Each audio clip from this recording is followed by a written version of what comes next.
So friends, what do we do with this news?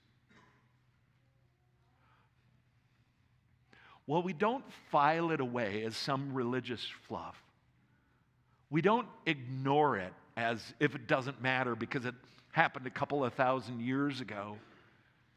You see, this is life-changing news that Jesus is gone from the grave, that he is risen from the dead, and that changes everything.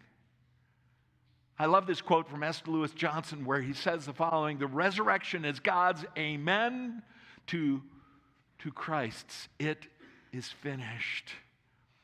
And so I have good news for you, dear friends, right? I have great news for you.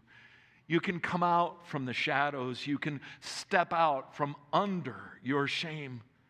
You can drop the weight of sin because Jesus is gone. And you now live in the joy of the resurrection, not only in one day in the spring when we get together for worship, but you can live in the joy of the resurrection, the fact that Jesus is gone from the grave every day of your life.